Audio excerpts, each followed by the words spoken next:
Et alors, React a un rapport d'études réfractaire, comment dire? En gros, alors, c'est expliqué extrêmement rapidement, mais en gros, pour le Mercosur, Macron voulait imposer des clauses miroirs, dans le sens où on fait le Mercosur si vous voulez, mais les agriculteurs, enfin, mais en gros, vous devez avoir exactement les mêmes normes que nous pour pouvoir venir vendre chez nous.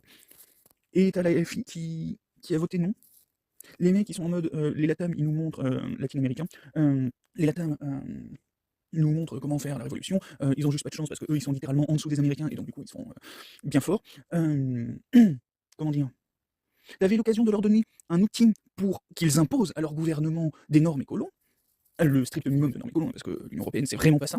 Hem, mais tu avais l'occasion de leur donner un outil qui, enfin, qui leur permettrait de pouvoir imposer des normes, et toi, tu as voté non. Genre, tu avais littéralement l'occasion de faire un vote non seulement qui garantirait à tes agriculteurs quelques années de répit, le temps que les pauvres Latam, parce qu'ils sont pauvres, hein, ils sont quasiment au même niveau de richesse que les Africains, et spoiler, c'est pas beaucoup, pour n'importe quel agriculteur en Latam, tu lui dis, bon, bah, va falloir te mettre aux normes européennes pour pouvoir avoir le droit de vendre sur le secteur européen, c'est un investissement sur potentiellement au moins 5 à 10 ans.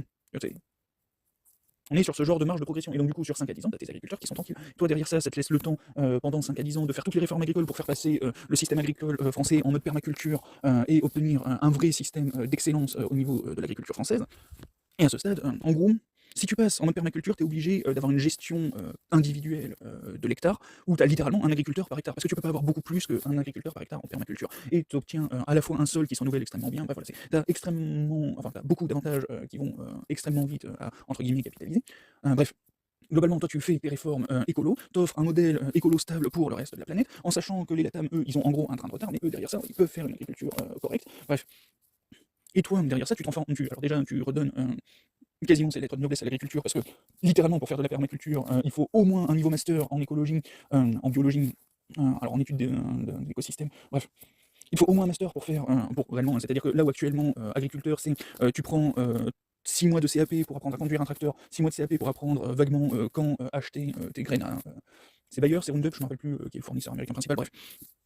T'achètes tes graines, t'achètes tes pesticides, et voilà, globalement, actuellement, agriculteur, la formation pour agriculteur, c'est ça. En permaculture, la formation, c'est tu apprends à étudier l'écosystème dans lequel tu t'installes pour utiliser telle essence de végétaux, parce que localement, tu as ces essences, et parce que ton sol est constitué de plus ou moins d'argile, enfin, il est plus ou moins acide, tu as plus ou moins de profondeur, tu as plus ou moins de ci, tu as plus ou moins de ça, et tu vas devoir utiliser tel couple animal-plante, tel groupe de plantes qui fonctionnent bien ensemble. Tu as littéralement une obligation d'étudier la parcelle sur laquelle tu t'installes pendant potentiellement 2-3 ans à faire des relevés de quasiment tout ce que tu peux y trouver, la faune, la flore, bref, avant de pouvoir t'y installer et de commencer à faire ton agriculture. Et une agriculture, une fois que tu l'as lancée en permaculture, elle est définitive. C'est-à-dire que littéralement, à l'exception de, on va dire, l'entretien des animaux, en gros, en retirant la limite à l'hectare et en fonctionnant par biotope, donc une vallée, bref, voilà, ce genre de truc, en fonctionnant par biotope, une fois que tu as installé ta permaculture, le seul truc qu'il faut gérer, c'est les prédateurs. Mais globalement, tu peux fonctionner avec des systèmes de cochons et de poules sauvages, tu peux fonctionner avec, voilà, littéralement, en permaculture, tu peux, ouais, tu peux faire des trucs vraiment littéralement définitivement autosuffisants, et la seule chose que tu as à faire à terme, une fois que tu as traité ta parcelle, la seule chose que tu as à faire, c'est marcher et ramasser ce dont tu as besoin. Genre tu sors de chez toi, tu vas faire une petite promenade de, allez, mettons 1 ou 2 kilomètres aller-retour, tu reviens et tu as ta nourriture pour toute la journée. Et la seule chose que tu as à faire, c'est te pencher ou alors peut-être monter un petit peu un arbre si jamais tu dois aller chercher des trucs sur des trucs de la taille de châtaignier par exemple. Bref. Mais globalement, t'as pas besoin de plus que ça. Et derrière ça, le métier, enfin, le gros du métier d'agriculteur, ça consiste à savoir, en gros, merde, comment ça s'appelle en agroforesterie? Attends, ah j'ai oublié. Merde, ceux qui te marquent les arbres qu'il faut abattre ou les plantes qu'il faut. Bref, voilà. Et littéralement, c'est une formation de master pour devenir agriculteur, réellement.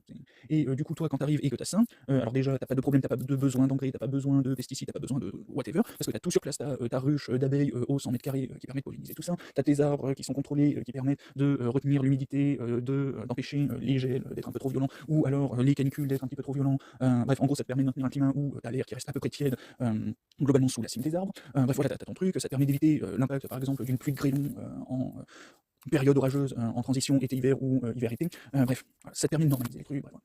Je vais pas refaire toute la permaculture, de toute façon. Je touche 2-3 billes dans le truc parce que c'est globalement sur le genre de truc qui m'intéresse depuis que je suis gamin, mais je n'ai pas le master, hein, littéralement, que ça demanderait.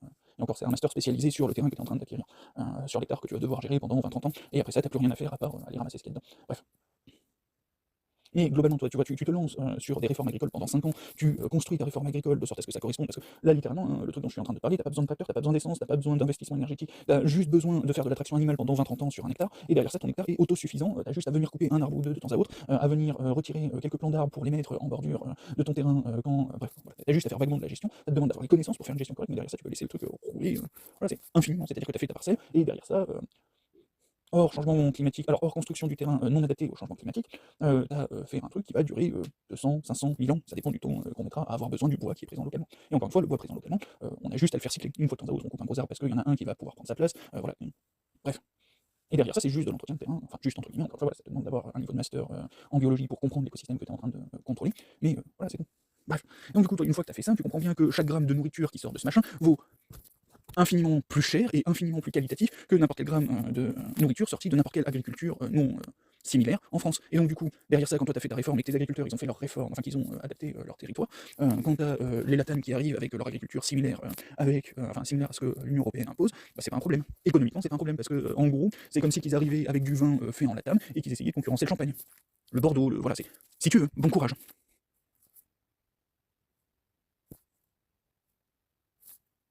Et encore une fois, l'agriculture que tu auras lancée, tu l'auras lancée une fois, et c'est définitif. Elle est lancée définitivement. Enfin, encore une fois, sauf si changement climatique, sauf si c'est pas adapté au changement climatique qu'on va se prendre. Le plus compliqué à faire, en gros, c'est de savoir si on va s'arrêter à plus 5 degrés ou à plus 8 ou plus 9, un truc comme ça. Voilà. Je précise, hein, plus 8, plus 9, on est mort. Hein. L'humanité a disparu depuis bien longtemps. Et le plus 5 degrés vers lequel on se dirige là pour la fin du siècle, c'est une hécatombe. C'est-à-dire que tu prends le petit moustachu autrichien du siècle dernier, c'était un bisounours en comparaison des sacs à déjection.